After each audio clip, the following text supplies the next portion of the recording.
आज या ठिकाणी बुलढाणा अर्बन आर्थिक गैरव्यवहार घोटाळा सन 2022 सन 2023 व तत्पूर्वी कोथळी या शाखेमध्ये जो गैरव्यवहार झालेला आहे त्या गैरव्यवहाराच्या अनुषंगाने या ठिकाणी काही पीडित ज्यामध्ये मी स्वतः आहे आणि इतर माझ्या बाजूला बसलेली जी लोक आहेत ज्यामध्ये आपल्याला प्रथमचा परिचय करून देतो. वाशिम जिल्ह्यामध्ये मानोरा तालुक्यामध्ये बुलढाणा अर्बनचा जो घोटाळा झालेला आहे त्या घोटाळ्याचे पीडित सन्माननीय रवी राठोड साहेब, गणेश राठोड साहेब, त्याचबरोबर बुलढाणा जिल्ह्यामध्ये संग्रामपूर तालुक्यामध्ये निवाणा येथील गृहस्थ हरीशजी राठी साहेब ज्यांचा वेअर हाऊसशी संबंधित घोटाळा आहे आणि माझ्या बाजूला बसलेले बेरूसिंग भू रबडे जे कोथळी शाखेचे संबंधित पीडित आहे. आज या ठिकाणी या पत्रकार परिषदेचं आयोजन केलं. आपण सगळे लोक या ठिकाणी उपस्थित झालात त्याबद्दल मी प्रथमतः आपल्या सगळ्यांची या ठिकाणी मी आभार मानतो. सन 2022-23 मध्ये कोथळी शाखेमध्ये जो गैरव्यवहार झाला त्या गैरव्यवहाराच्या अनुषंगाने संस्थेचे संस्थापक अध्यक्ष माननीय राधेश्यामजी चांडक यांनी संबंधित जे रिजनल ऑफिसर होते त्या शाखेचे तत्कालीन आरो सचिनजी झव्वर यांना लेखी तक्रार द्यायला लावली. 7 महिन्याच्या कालावधीनंतर त्या प्रकरणामध्ये फिर्यादी म्हणून सचिन झव्वर झाले, FIR दाखल झाली ज्यामध्ये FD मध्ये घोटाळा झाला आणि 1,37,00,000ची तक्रार ही बोराखेडी पोलीस स्टेशनला दाखल झाली. संपूर्ण प्रकरणामध्ये हकीकत अशी आहे की तो घोटाळा जो आहे तो 1,37,00,000चा घोटाळा नसून तो किमान अंदाजे 17 कोटीच्या आसपास तो घोटाळा झालेला आहे, ज्यामध्ये गेल्या अनेक वर्षापासून म्हणजे आशिया खंडातली पहिली शाखा ही कोथळे गावामध्ये आहे जिथून त्यांची सुरुवात झाली. त्यामुळे 35-40 वर्षापासून ग्राहकाचा, खातेदारांचा त्यांच्यावरचा जो विश्वास होता तो दृढ होता. शाखेशी फार जवळचं खातेदारांचं नातं होतं आणि ज्यावेळेस हा अपार झाल्यानंतर काही शेतकऱ्यांना बँकेत बोलावलं गेलं. त्या शेतकऱ्यांना त्याची जाणीव नव्हती की या ठिकाणी नेमकं बँकेमध्ये काय झालं, किती कोटीचा अपार झाला. लेखी तक्रार दिलेली आहे शाखेने, चौकशी सुरू आहे. पण ज्यावेळेस संपूर्ण लेखाजोखा ज्या ज्या कर्मचाऱ्यांनी या ठिकाणी गैरव्यवहार केला तो किती कोटीचा केला, काय केला, मग त्याच्यामध्ये कोणी किती अपार केला आहे, या सगळ्या इंटरनल बाबी ज्या आहेत त्या सन्मान्य चांडक साहेबांना माहीत होत्या. मग आता अपहरणाची रक्कम कशी वसूल करायची, तर चांडक साहेबांनी एक शकल लढवली. जे काही दोषी आहेत काही लोक त्याच्यामध्ये आता कारागृहामध्ये सध्या बंदिस्त आहेत, काही लोकांना जामिनावरती सुटका झालेली आहे. या सगळ्या प्रकरणामध्ये ज्यावेळेस काही 17 कोटीचा हिशोब लागला, 2-3 लोक त्याच्यामध्ये होते. पण एका व्यक्तीला संबंधित कर्मचाऱ्याला सांगितलं गेलं की बाबा तुमच्याकडे असलेली जी अपहाराची रक्कम आहे ती तुम्ही आम्हाला कशा पद्धतीनं सुपूर्द करता तुम्ही सांगा. मग त्या ठिकाणी त्यांनी सांगितले की तुम्ही लोकांचे, शेतकऱ्यांचे सातबारे वगैरे घ्या, काय करायचे ते करा, आम्हाला मॉर्गेज द्या, पण अपहाराची रक्कम आम्हाला द्या. शेतकऱ्यांना या सगळ्या गोष्टीची जाण नव्हती. त्यांना बँकेत बोलावलं गेलं, त्यांना काही लोकांना कन्व्हिन्स केलं गेलं. लोकांना पुढचा पिक्चर काही माहीत नव्हता की या ठिकाणी पुढचा पिक्चर काय होणार आहे, आम्ही कशी अडचणी देणार आहोत. सदर प्रकरणामध्ये ज्यावेळेस लोकांनी मॉर्गेज दिले त्यामध्ये एक पीडित माझ्या बाजूला बसेल, ते नंतर बोलतील, काही व्यवस्थापक किंवा संबंधित कर्मचारी या सगळ्या लोकांनी, विशेष म्हणजे चांडक साहेब, या सगळ्या लोकांनी सांगितलं की तुम्ही काही अडचण येणार नाही, तुम्ही काय जे असेल नसेल तुम्ही गहाणखत करून द्या, बघू पुढं काय करायचं. साधारणतः 11 कोटीचं मॉर्गेज 10 ते 12 दिवसामध्ये संस्थेनं केलं. त्यानंतर ती जी रक्कम आहे ती त्या खातेदारांच्या खात्यामध्ये क्रेडिट करून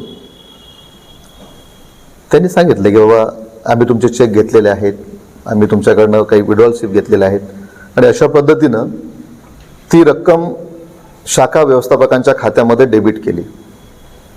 नुसती डेबिटच केली नाही, तर या ठिकाणी बँकेचा जो हेतू आणि जो उद्देश होता की ही अपराची रक्कम सामान्य नागरिकांकडून शेतकऱ्याकडून वसूल कशी करता येईल, तो हेतू अंतिम टप्प्यात असा साध्य झाला की त्या ठिकाणी त्या BMच्या खात्यामध्ये जी काही रक्कम जमा झाली होती 47 लोकांची, ती रक्कम बँकेचं जे ॲडव्हान्स खातं असते त्या ॲडव्हान्स खात्यामध्ये ती रक्कम वर्ग करण्यात आली. आता या ठिकाणी एक व्यक्ती लिहून देईल, 2 व्यक्ती लिहून देईल, 3 व्यक्ती लिहून देईल, पण एवढे सगळी लोक बँकेला म्हणजे 11 कोटी त्यांच्या खात्यात वर्ग करण्याकरता देऊ शकत नाही. त्यामध्ये मजेदार किस्सा असा आहे की काही लोकांच्या लोन प्रकरणामध्ये काही लोक अशिक्षित आहेत, जे अंगुठे छाप आहेत, ज्यांना चेकवर सही कशी करता हे माहीत नाही, त्यांच्या सगळ्या दस्तावेजमध्ये अंगठे आहेत, मात्र रक्कम वसूल करताना त्या चेकवर त्यांच्या सह्या आहेत. मग आम्ही प्रश्न विचारला बँकेला की बाबा या ठिकाणी ही जी हा जो अपवाद झाला, प्रश्न आम्ही बँकेला विचारला, तर प्रश्न आम्ही सरळ चांडक साहेबांना विचारला. राधेश्यामजी चांडक यांना मी स्वतः भेटलो, काही पीडित लोक भेटले, त्यांना आम्ही विनंती केली की आपण ही जी कारवाई केलेली आहे, आपल्या बँकेमध्ये जो काही गैरव्यवहार झाला त्याबद्दल आमचं काही दुमत नाही, पण आपण जे सामान्य लोकांच्या प्रॉपर्ट्या गहाणखत केलेल्या आहेत शेतकऱ्यांच्या, ज्यामध्ये एक व्यक्ती त्याच कारणानं ब्रेन हॅमरेजमुळे त्याचा मृत्यू झाला, ज्याचं नाव सुनील मोहम्मद होतं. काही लोक आत्महत्या करण्याच्या उंबरठ्यावर आहे आणि काही लोक या ठिकाणी येणाऱ्या काळामध्ये उद्ध्वस्त होणार आहेत, अनेकांचे संसार उघड्यावर येणार आहेत. तर आपण या सगळ्या प्रकरणाकडे सहानुभूतीपूर्वक पाहिलं पाहिजे, कारण आपली पहिली शाखा ही कोथळीतली आहे. या शाखेनं तुम्हाला खूप काही टर्नआउट करून दिलं आहे, खूप काही प्रॉफिट मिळून दिलं आहे. तर आमच्या विनंतीस मान देऊन, आमच्याकडे सगळे पुरावे आहेत, आमच्या विनंतीस मान देऊन राधेश्यामजी चांडक यांनी आम्हाला वेळ दिली. साधारणतः आजच्या 1-1.5 वर्ष आधी मोताळा सहकार विद्या मंदिर या ठिकाणी आमची बैठक झाली. त्या बैठकीमध्ये जी काही पीडित लोक आहेत, साधारणतः 70-80-100 लोक त्या ठिकाणी उपस्थित होते. संस्थापक अध्यक्ष यांनी बँकेची बाजू मांडली की या लोकांनी आमच्या बँकेमध्ये चोरी केली, या लोकांनी आमचं असं नुकसान केलं. आम्ही त्यामध्ये त्यांना प्रामुख्याने सांगितलं की याच्यामध्ये चोरी करणारे लोक, बँकेवर दरोडा टाकणारे लोक, आम्ही तर संस्थेचे सभासद आहे, आम्ही या सोसायटीचे मेंबर आहोत. तर या ठिकाणी मूळ चोरी जी आहेत किंवा ही जी साखळी ज्यांनी तयार केली, ज्यामध्ये तुमचे भाचे आहेत सचिन जव्हर, जे रिजनल ऑफिसर आहे, ज्यांनी गेल्या 8-10 वर्षामध्ये खाजगी सावकारी या भागामध्ये अतिशय जोमात सुरू केली होती. अनेक लोकांनी त्यांच्या शाखेमध्ये जाऊन त्यांना व्याजाच्या रकमा दिल्या आणि हे सगळं प्रकरण गेल्या अनेक वर्षापासून सुरू होतं. एकदम 17-18 कोटीचा काही घोटाळा एकदम एका रात्रीतून होत नाही. तर आमची भाईजी अशी आपल्याला विनंती आहे की आपण या प्रकरणामध्ये आणखी कोणी भामद्रे यांचा बळी जाऊ नये, त्याकरता आपण काही त्याच्यामध्ये सहानुभूती आम्हाला दाखवली पाहिजे. भाईजींचा व्हिडिओ आमच्याकडे भाईजींनी आश्वासित केलं की ठीक आहे, बँकेला काही फरक पडत नाही, पण आपल्या लोकांचं नुकसान होईल. या ठिकाणी मी लवकरच जनरल बैठक घेऊन या सगळ्या प्रकरणावर आम्ही तोडगा काढतो, तुमचं कोणाचंच नुकसान होणार नाही, अशा पद्धतीनं आश्वासित केलं गेलं.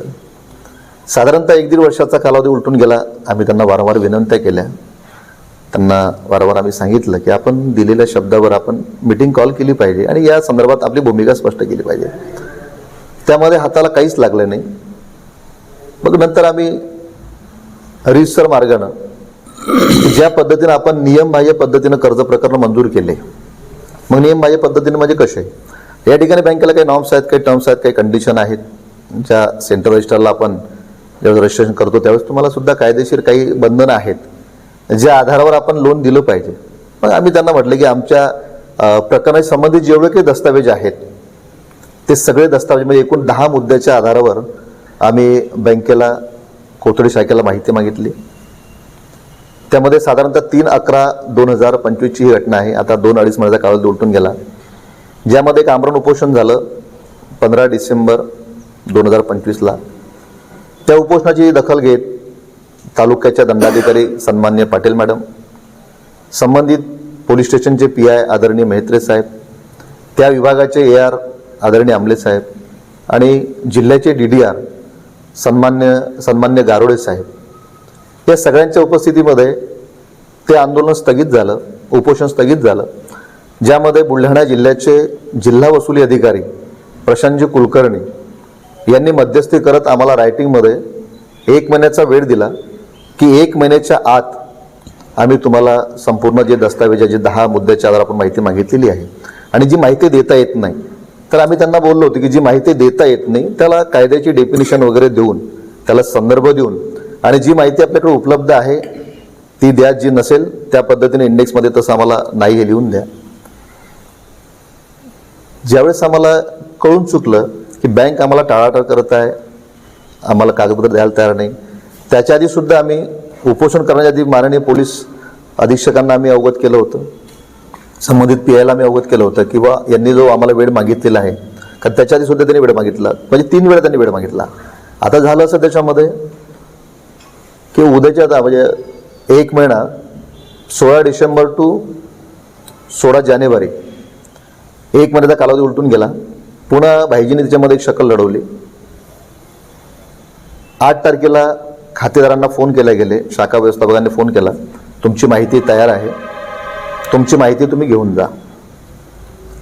10, 20, 5, 25 लोक त्या ठिकाणी बँकेत गेले. अर्ज समोर ठेवला, तू आमची माहिती जर तयार असेल तर अर्जानुसार आम्हाला माहिती घेण्यास आम्हाला काही अडचण नाही. त्यामध्ये विषय अशी पुढे आले की बा याच्यामध्ये ही माहिती अपूर्ण आहे, ती माहिती अपूर्ण आहे, ही माहिती देता येत नाही. म्हणून त्यांना म्हटलं की बा संबंधित अधिकाऱ्यांच्या उपस्थितीमध्ये आपण ज्या पद्धतीने आम्हाला आश्वासित केलं तो आधार आपण कायम ठेवला पाहिजे. त्यांनी आम्हाला ती माहिती त्या तारखेत दिली नाही, पण त्यांनी आम्हाला फक्त संपर्क साधून एक रेकॉर्ड तयार करायचा प्रयत्न केला की आम्ही पीडितांना कागदपत्र देत आहे. आम्ही सर्व लोकांनी शाखा व्यवस्थापकाकडून त्या तारखेला 9 तारखेला तसं लिहून घेतलं की आमच्याकडे अपूर्ण माहिती असल्यामुळे आम्ही तुम्हाला ती देऊ शकत नाही. पुन्हा भाईजीने एक शकल लढवली. दैनिक देशोन्नतीला जाहीर सूचना म्हणून बातमी प्रकाशित केली, ज्यामध्ये असं सांगितलं गेलं की 15 आणि 16 तारखेला कार्यालयीन कामकाजाच्या वेळेस ज्या पीडित लोकांनी शाखेकडे मागणी केलेली आहे दस्तावेजच्या संदर्भात, त्यांनी ती माहिती घेऊन जावी. आता त्याच्यामध्ये बहुतांश लोक हे अशिक्षित आहे, अनाडी आहे. याचं कारण असं आहे की त्याच्यामध्ये धनगर लोक आहेत जी जंगलाने विचारे भटकंती करतात, मेंढपाळनाचा ज्याचा हे आहे मुख्य व्यवसाय आहे.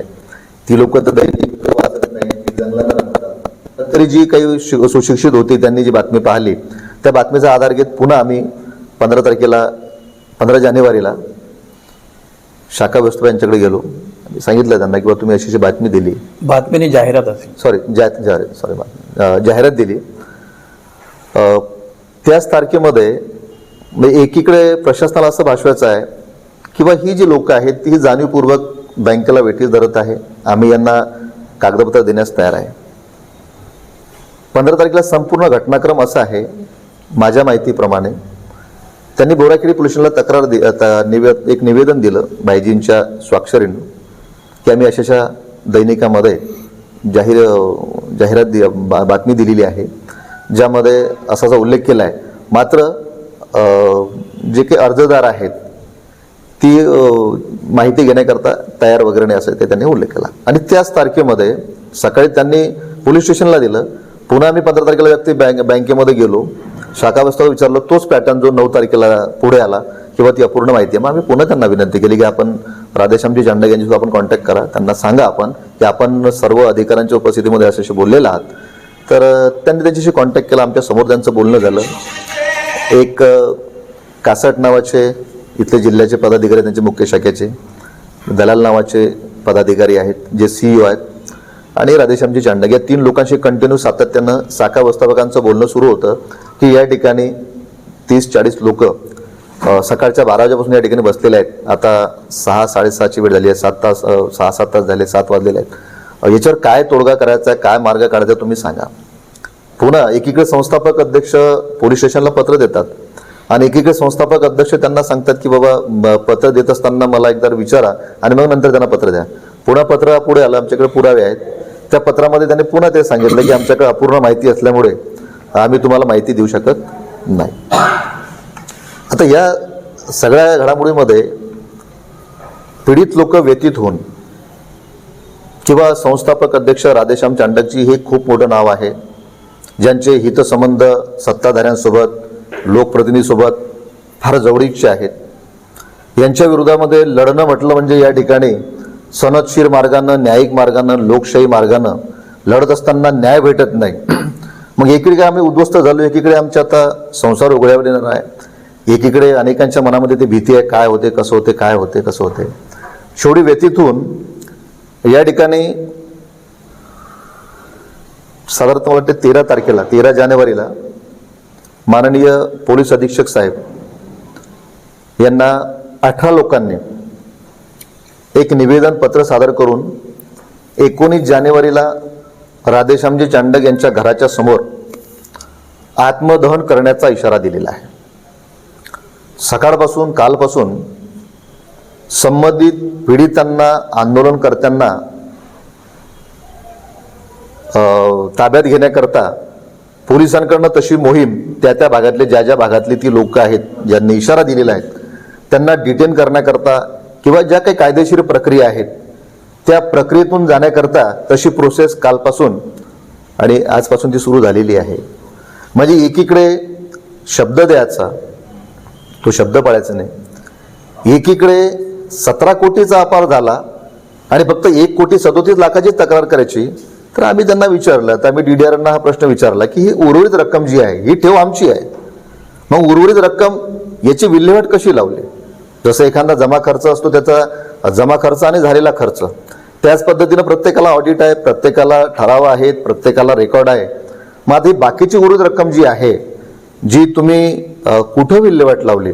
तर आम्ही पोलिसांना हाच प्रश्न केला. या संदर्भात आम्ही आर्थिक गुन्हे शाखेला येत्या 2-4 दिवसांमध्ये आम्ही तक्रार करणार आहे की जी काही 1,37,00,000 आणि ती जी काही उर्वरित रक्कम आहे त्या रकमेची विल्हेवाट कशी लावली, कुठं लावली ते आपण यांना विचारून चौकशांती या ठिकाणी राधेश्यामजी चांडक यांच्यावरती फौजदारी पात्र गुन्हा दाखल करून किंवा जी काही कारवाई करता येत असेल कायद्याच्या चौकटीत राहून ती कारवाई आपण करावी. तर आता या ठिकाणी काही महत्त्वपूर्ण मुद्द्यावर या ठिकाणी मी हात घालतो. नियमबाह्य हा शब्द आम्ही वारंवार पुकारलेला आहे. आता नियमबाह्य म्हणजे कसं? तर या ठिकाणी कुठल्याही लोन प्रकरणामध्ये कुठलीही बँक असेल, ती राष्ट्रीयकृत असेल, ती पतसंस्था असेल, ती मल्टी स्टेट असेल, पण या सगळ्या कायद्याच्या अंतर्गतच या सगळ्या संस्था काम करतात. ही काही कोणाची खाजगी प्रॉपर्टी नाही आहे किंवा कोणाची खाजगी मालमत्ता नाही आहे. राधेश्यामजी चांडक म्हणजे मैं जो बोलूंगा, जो जिसको मैं हिटलरशाही बोलते हैं, ऐसी हिटलरशाही नहीं चलेंगे. संविधान है, लोकशाही है, कानून का राज्य है.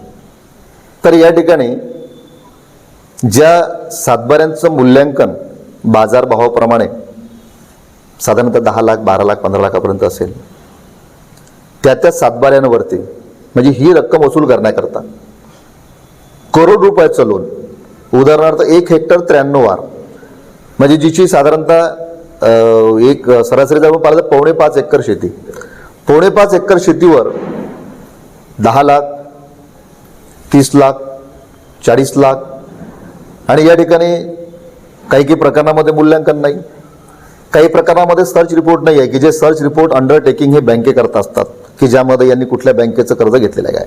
पण आता तीच बँक देणारी, तिला अंडरटेकिंगची काय गरज आहे? ती बँक जर या ठिकाणी म्हणजे त्यांच्या सिस्टीममध्ये ते लोन कायम ठेवून त्या सातबाऱ्यावर जर करोड रुपयाचं कर्ज देत असेल तर आमच्याकडे सातबाऱ्या आहेत, आम्ही तुम्हाला ते दाखवणार आहे की त्या सातबाऱ्यावरती बोजे आहेत. आणि ज्यामध्ये घाईमध्ये म्हणजे ह्या सगळ्या गोष्टी करत असताना आमचं असं म्हणणं आहे की BMकडे एखादा अर्जदार हा कर्जाची मागणी करतो, त्या प्रकरणाची छाननी करून ते प्रकरण आरोकडे वर्ग केले जाते, याची नोटशीट असते. आरो त्यानंतर त्या प्रकरणाची छाननी करून ते प्रकरण परिपूर्ण आहे का त्यांची नोटशीट लावून ते प्रकरण हेड ऑफिसला म्हणजे जे अध्यक्ष संचालक मंडळ आहेत, जे स्क्रुटनी समिती आहे, छाननी समिती आहे, या समितीकडे ते पाठवलं जाते आणि समिती निश्चितच सगळ्या कायदेशीर प्रक्रियेतून जाऊन सगळ्या गोष्टी पाहून त्याला अंतिम मंजुरात आपण ज्याला म्हणतो ती अंतिम मंजुरात संस्थापक अध्यक्ष किंवा आणखी जे काही संचालक मंडळ असेल हे सगळं मंडळ त्या ठिकाणी ते देत असते. मग ज्या प्रकरणामध्ये मूल्यांकन नाही आहे, ज्या प्रकरणामध्ये सर्च रिपोर्ट नाही आहे, ज्या शेतीचं व्हॅल्युएशन 15-20 लाख रुपये आहे, 20 ते 22 लाख रुपये आहे, तिला करोड रुपये तुम्ही कसे दिले? बरं एक नाही, तसे अनेक प्रकरण आहे, 1, 2, 3 प्रकरण आमच्याकडे आहेत. एक तसा किस्सा आहे की एक शेती विकल्या गेली, तिचं दस्त त्या ठिकाणी सब रजिस्टरला तयार झाले आणि ज्यावेळेस बँकेमध्ये घोटाळा झाला त्यावेळेस यांनी तसंच त्या शेतकऱ्याला सुद्धा उदयवान सिंग काहीतरी बस्सी नावाचं एक हे आहे की ज्याची फक्त सातबाऱ्यात नोंद व्हायची बाकी होती, तर त्याच्या सातबाऱ्यात नोंद व्हायच्या अगोदरच बँकेने त्याच्या याच्यावर म्हणजे दस्त झाले आणि दस्त झाल्यानंतर गहाणखत केलं गेलं, त्याच्यावर 25 लाखाचा बोजा चढवला. म्हणजे अशा प्रकारची जी काही मनमानी संस्थेने केली. मग एकीकडे संस्था म्हणते की 1,37,00,000 अपार झाला. एकीकडे RO असेल किंवा व्यवस्थापक असेल, आमच्याकडे व्हिडिओ आहेत ज्याच्यामध्ये ज्यांनी 17 कोटीचा अपार झालेला आहे मान्य केलं आहे. मग 17 कोटीचा अपार जर झाला त्याची तक्रार का नाही? आणि जर त्याचे आम्ही सभासद आहोत त्या सोसायटीचे, तर आम्हाला ते कागदपत्र देणे हा आमचा कायदेशीर अधिकार आहे. आणि ज्या गोष्टी देता येत नसेल ऑडिटच्या संदर्भात, म्हणजे एकीकडे तुमचं वर्षभरात होणारे जे ऑडिट आहे 2022-23चं ऑडिट तुमचं ओके आहे, तुमच्या 2022-23च्या ऑडिटमध्ये काही नाही आहे. म्हणजे एकीकडे RAचं ऑडिट होते, एकीकडे भरारी पथकाचं ऑडिट होते, एकीकडे वैधानिक ऑडिट होते, त्रिमासिक होते, RAची जबाबदारी आहे, ROची जबाबदारी आहे, भरारी पथकाची जबाबदारी आहे. एवढ्या सगळ्या जबाबदाऱ्या असताना या ठिकाणी तुम्हाला काहीच सापडत नाही. म्हणजे हा संशोधनाचा विषय आहे. त्या ठिकाणी नकली गोल्ड सुद्धा 10 ते 12 पाकिटे त्या ठिकाणी आढळले आहेत. आता नुकतंच मराठवाड्यामध्ये जी काही घटना घडली 4 ते 5 ठिकाणी शाखा बंद पडणार व असं त्यांचं म्हणणं आहे की ही अफवा आहे. अफवा नाही आहे ना, आमच्याकडे पुरावे आहेत की आपण नियमबाह्य पद्धतीने कर्ज देतात. या ठिकाणी बँकेनं आपला हेतू साध्य करण्याकरता या ठिकाणी लोकांना अडचणीत आणलेल्या आहेत.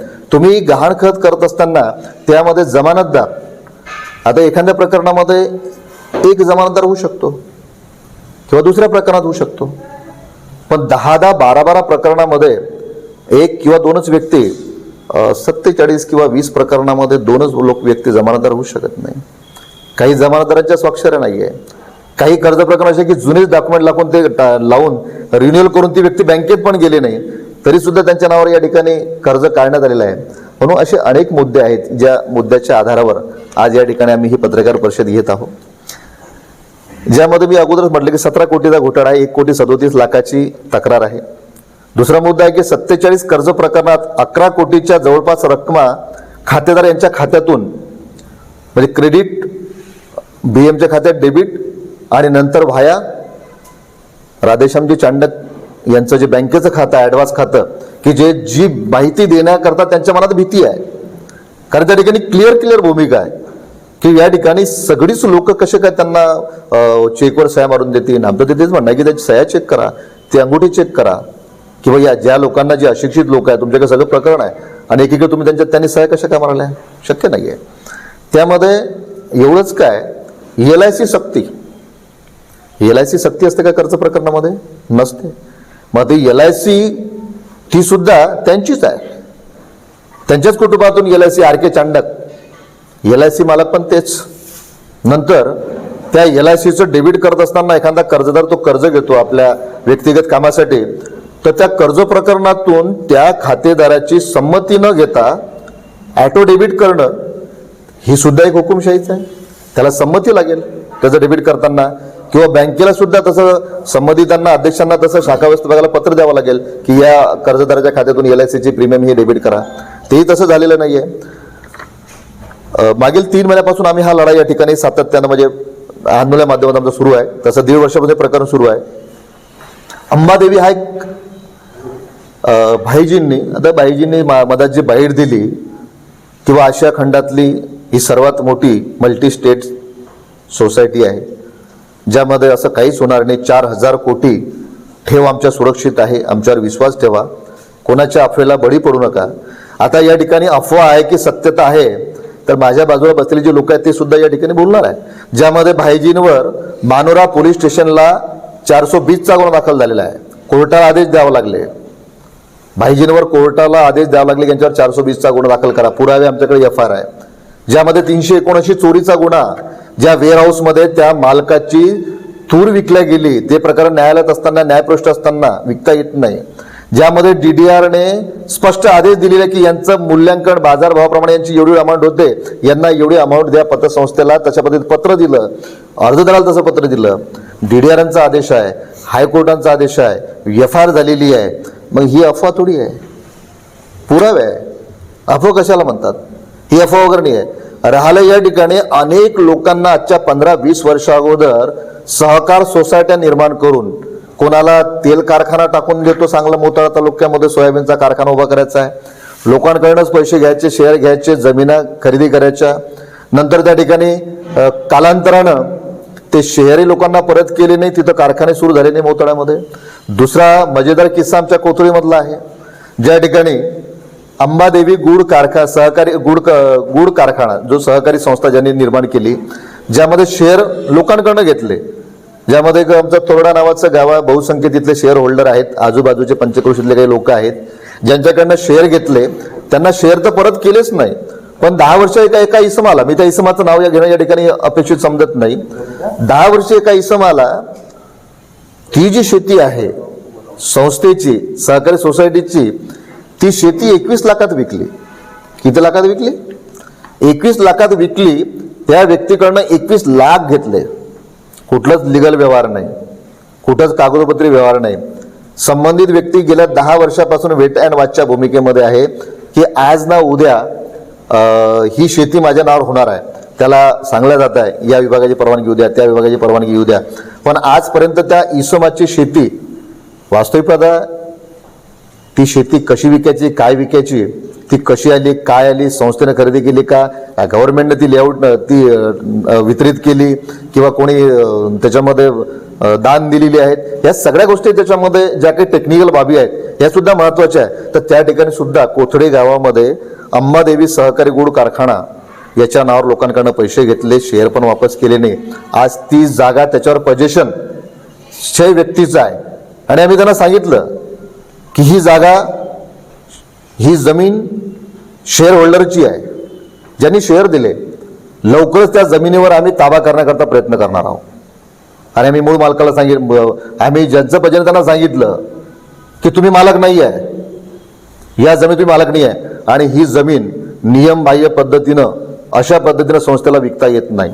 म्हणून अशा अनेक बाबी आहेत ज्या बुलढाणा अर्बनच्या पुढे आलेल्या आहेत. 2 मुद्दे सांगतो आणि या ठिकाणी पुढील विषयाला माझे जे सहकारी आहेत गणेश राठोड म्हणून, ज्यांच्यावर खूप मोठा अन्याय झालेला आहे, जे हायकोर्टापर्यंत गेले, मानोऱ्याच्या दिवाणी कोर्टापर्यंत गेले, ज्यांचं प्रकरण DDR कडे चालू आहे, ज्यांचं प्रकरण तिथल्या वाशिम जिल्ह्याच्या SP कडे चालू आहे, ते सुद्धा पीडित आहे. सर्व फिरून आले, पण हाती काय लागलं?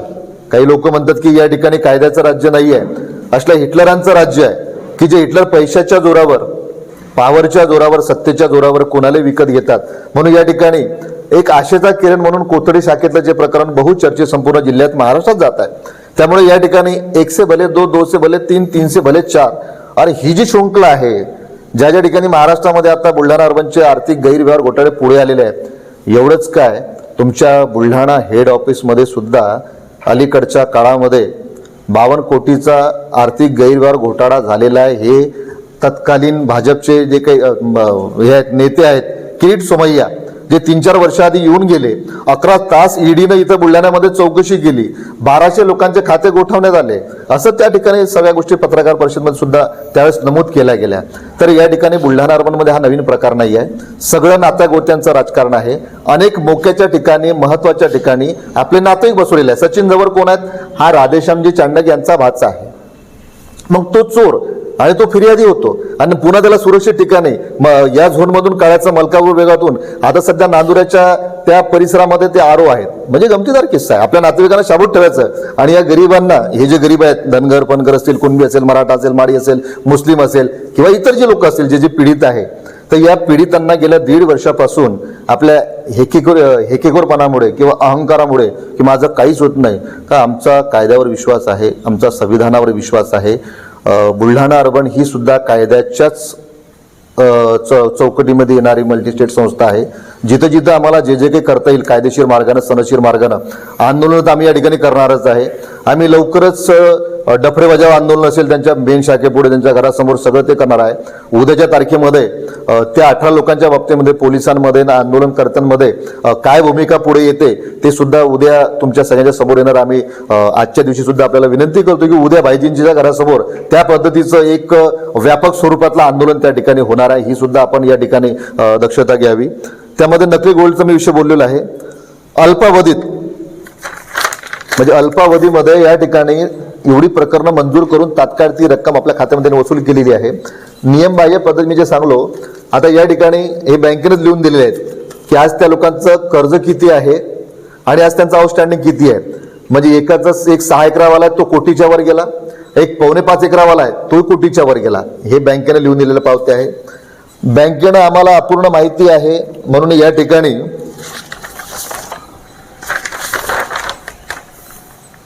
हे आम्हाला 9 तारखेचं पत्र दिलेलं आहे. शाखा व्यवस्थापक संस्थापक अध्यक्ष राधेश्याम चांडक 15 तारखेला स्थानिक आस्थापनेला पत्र देतात, तहसीलदार मॅडमला देतात आणि ठाणेदाराला देतात आणि त्याच तारखेत त्यांच्याच मार्गदर्शनाखाली अपूर्ण माहिती म्हणून या ठिकाणी पुन्हा शाखा व्यवस्थापक रात्री 8 वाजता आंदोलनकर्त्यांना तशा पद्धतीने पत्र देतात, त्यांना विचारून की अपूर्ण माहिती असल्यामुळे तुम्हाला देऊ शकत नाही. त्याचबरोबर प्रशांत कुलकर्णी नावाचे जे कोणीतरी इथं CEO आहेत, ते खूप स्मार्ट आहेत, काहीतरी त्यांचं दलाल नाव आहे आणि त्यांचे दुसरे कोणी सहकारी कासट नावाचे व्यक्ती आहेत जे खूप प्रॉन्ट आहेत. म्हणजे महाराष्ट्रामध्ये आशिया खंडामध्ये जिथे जिथे घोटाळे होतात ते घोटाळे कसे मॅनेज करायचे, ज्यामध्ये त्यांचे कोणीतरी लिगल ॲडवायझर कोणीतरी ॲडव्होकेट धूत आहे मलकापूरचे, ते लिगल ॲडवायझर आहे का अवैध सावकारीला ॲडवाईज करता, हेच आम्हाला या ठिकाणी हा प्रश्न पडलेला आहे. कोणीतरी धूत नावाचा व्यक्ती आहे. तर या सगळ्या खाजगी सावकारीमध्ये हा सगळा आम्ही पर्दाफाश करणारा याची भीती बुलढाणा अर्बनला आहे. प्रशांत कुलकर्णी नावाचे जे जिल्ह्याचे वसुली अधिकारी आहेत, कारण की आमची त्याची मागणी होती, जमाव आक्रमक झालेला होता, कारण की गेल्या 1.5 वर्षामध्ये प्रकरण आता लोकांच्या अंगलट येतात, लोक भयभीत झालेले आहेत.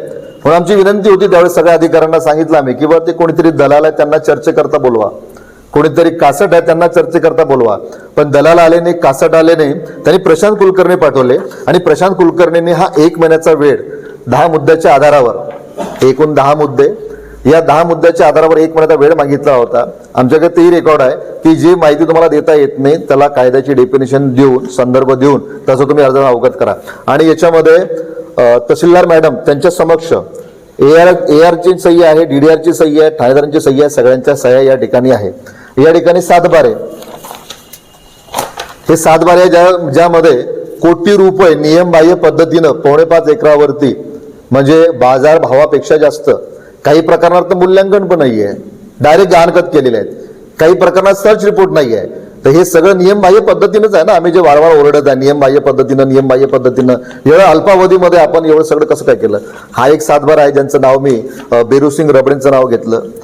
ज्यामध्ये आणखी दुसरा 7 बारा जो आहे हा मनीषा शेनसिंग रबडे म्हणून आहे, यांना सुद्धा या ठिकाणी कोटी रुपयाचं कर्ज दिलेलं आहे, जे आम्ही अंडरलाईन केलेलं आहे. 80 लाखाच्या आसपास यांनाही कर्ज दिलेलं आहे. ज्यामध्ये नारायण रबडे म्हणून आहे, त्याला सुद्धा 10 लाख, 30 लाख, 40 लाख आणि नंतरच्या ज्या रकमा या दोघा तिघांच्याही 40 लाख असेल, कोणाची यांची 40 लाख असेल, ह्या सगळ्या रकमा बँकेच्या ॲडव्हान्स खात्यामध्ये क्रेडिट करून, डेबिट करून बँकेच्या ॲडव्हान्स खात्यामध्ये जमा केलेले आहे. आता एवढं सगळं आजच्या प्रसंगी तुम्हाला सांगायचं होतं. आता यानंतर जे पीडित माझ्या बाजूला बसलेले आहेत, जे मानोऱ्याचे आहेत, वाशिम जिल्ह्याचे आहेत, ज्यांची तूर आणि सोयाबीन तिथल्या वेअरहाऊसमध्ये ठेवली होती आणि ज्यावेळेस तो घोटाळा झाला त्यावेळेस त्या घोटाळ्याच्या अनुषंगाने ते कसा न्यायालयाला त्यांनी दिलेलं आहे ते या ठिकाणी मी तुम्हाला FR सांगितले, FR दाखवतो. आणि FR आपण सांगितलं की हे सगळे पीडित आहे आणि आपण सुद्धा पीडित आहोत बुलढाणा अर्बनचे, बरोबर.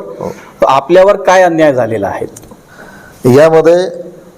जो अन्याय झालेला मी तुम्हाला अगोदरच सांगितलं की नियमबाह्य पद्धतीने कर्ज प्रकरण मंजूर करणे, ज्यामध्ये पीडितांना सहानुभूती दाखवल्या गेली. तुमच्यावर काय अन्याय झालेला आहे? माझ्यावर सुद्धा अन्याय झालेला आहे ना, माझ्यावर सुद्धा अन्याय झालेला आहे ना. हा, तो काय आहे? हा, माझ्यावर असा अन्याय झालेला आहे की ज्यावेळेस बँकेने मला चेक दिला CCच्या प्रकरणामध्ये, माझं एक CCचं प्रकरण होतं, माझं एक स्वतः CC प्रकरणामध्ये चेक दिला. चेक दिल्यानंतर काही 1-2 चेक मी असे पाहिले की ज्याच्यामध्ये आम्हाला सिक्युरिटी करता सांगितले, सिक्युरिटी करता ठेवा, हे चेक आमच्याकडे राहू द्या. आणि ज्यावेळेस तो सगळा प्रकार आमच्या लक्षात आला की या ठिकाणी बँकेमध्ये काहीतरी गैरव्यवहार होत आहे, त्या प्रकाराचे कुणकुण आम्हाला जास्त लागले. कारण लेखी तक्रार आणि FR याच्यामधलं जे अंतर आहे, ज्या लोकांना आमच्या ठिकाणी कुणकुण लागले, जेव्हा आम्ही बँकेत विचारणा केली तर त्यावेळेस समजलं आम्हाला की यामध्ये असे अनेक काहीतरी खोडतोड झालेले व्यवहार जे आहेत, ज्यामध्ये बँकेने अनेकांच्या खात्यातून काही रकमा क्रेडिट डेबिट केलेल्या आहेत, ज्या माझ्यासोबत झालेल्या आहेत. त्याच्यामध्ये 7 महिन्याचं अंतर, म्हणजे लेखी तक्रार दिल्यानंतर 8 महिन्याचा कालावधी जो गेला, त्या 8 महिन्याच्या कालावधीमध्ये धनगर समाजाची सुद्धा एक बैठक भाईजींनी लावली. म्हणजे सहानुभूती कशी मिळवायची, त्यांना सांगितलं की आम्ही तुम्हाला लोन देतो, मेंढी करता लोन देतो, मशीन करता लोन देतो, ते सुद्धा फोटो आमच्याकडे उपलब्ध आहे की तुम्ही आम्हाला सहकार्य करा. तो मधलाच पिरियड आहे ज्यावेळेस हे सगळं गैरव्यवहार झाला. ते या सगळ्या प्रकरणामध्ये अनेक लोकांना सहानुभूती दाखवून त्या पद्धतीने त्यांचे सातबारे घेतले, गहाण केले गेले. अशा पद्धतीने अनेक ज्या प्रकारे या शेतकऱ्यांची फसवणूक झालेली आहे, हो. बरोबर, गहाणखत करून घेतलेलं हो, आहे, हो. तसं प्रकरण तुमच्यासोबत घडलेलं आहे? नाही, माझं गहाण खताचा विषय नाही आहे. आमचं काहीच्यामध्ये काही लोक सीसी वाले पण आहेत, काही एफडी वाले आहेत, ज्यामध्ये काही त्यांनी नकली एफड्या बनवल्या होत्या. तो सुद्धा प्रकार बँकेच्या लक्षात आलेला आहे. काही लोकांचे नकली गोल्ड होते. म्हणजे असा हा वेगवेगळ्या पद्धतीचा गैरव्यवहार आहे. हा फक्त एफडीचा गैरव्यवहार नाही, फक्त प्रशासनाकडे तक्रार एफडीची आहे, पण हा वेगळ्या प्रकारचा गैरव्यवहार आहे, ज्यामध्ये 10 ते 12 पाकिटं हे नकली गोल्डचे निघाले होते. ते प्रकार सुद्धा त्यांनी दाबण्याचा प्रयत्न त्यावेळेस केलेला आहे. आता पीडित साधारणतः एकंदर 47 लोक आहेत. आणि ज्यावेळेस काही लोकांना आता या सगळ्या गोष्टी कुणकुण लागले, अनेक असे काही लोक आहेत की ज्यांनी बँकेमध्ये काही कर्मचाऱ्यांकडे पैसे दिले, पण त्यांचे पैसे त्या खात्यामध्ये भरले गेले नाही. आणि जेव्हा सगळा प्रकार पुढे आला नोटिसेसच्या माध्यमातून, तसे आता अनेक लोक यामध्ये आतापर्यंत शेकडो लोक याच्यामध्ये जोडलेले आहेत त्या प्रकरणाची, त्या बँकेची संलग्न. आता या ठिकाणी मानोऱ्याचे जे आहेत हे या ठिकाणी बोलतील, त्याच्यानंतर हरीशजी राठी आहेत हे आपलं या ठिकाणी कथन करतील, आणि जे सेनसिंग रबडे आपलं बेरुसिंग रबडे आहेत यांना बँकेने कसं कन्व्हेन्स केलं ते या ठिकाणी इन शॉर्टमध्ये तुम्हाला सांगतो. आपण माहिती दिली आता की 19 जानेवारीला राधेश्याम चाडक यांच्या घरासमोर आत्मदहन आंदोलन होणार आहे, तर त्या आंदोलनामध्ये आपण सहभागी राहणार आहात का? त्याच्यामध्ये मी सहभागी नाही आहे. 18 लोक जे आहेत त्यांची सगळी डिटेल पोलीस प्रशासनाकडे आहेत, त्यांनी निवेदन दिलेलं आहे. मी अगोदर तुम्हाला सांगितलं की त्या संदर्भामध्ये कालपासून ती जी प्रोसेस आहे डिटेनच्या संदर्भात किंवा त्यांची जी शोध मोहीम आहे ती सुरू आहे. पोलिसांमध्ये आणि आंदोलनकर्त्यांमध्ये आतापर्यंत कुठल्याच प्रकारचा काही संवाद पुढे आलेला नाही आहे. पण 19 जानेवारीची तारीख त्यांनी त्यांच्या घराच्या समोर आंदोलनाची जी आहे ती दिलेली आहे. आंदोलन कुठलं आंदोलन, कशा पद्धतीचं आंदोलन? हेच आम्हाला जी काही आम्ही माहिती मागितलेली आहे 10 मुद्द्याच्या आधारावर ती तुम्ही आम्हाला. आंदोलन कसं असणार आहे, काय आत्मदहन आंदोलन आहे त्याच्यामध्ये आंदोलन आहे काय? हा, त्यामध्ये आता त्यांनी जो निवेदन दिलेलं आहे ते आत्मदहनाचं आहे. पण आता सगळं सस्पेन्स असं आहे की ते आंदोलनकर्त्यांमध्ये आणि पोलीस प्रशासनामध्ये आता काय हे सुरू आहे ते आता सध्या त्याबद्दल मी ते बोलू शकत नाही. पण 13 तारखेला 18 लोकांनी माननीय पोलीस अधीक्षक साहेबांना आत्मदहनाचा इशारा त्यांच्या घराच्या समोर दिलेला आहे, जे रायटिंगमध्ये त्यांनी दिलेला आहे.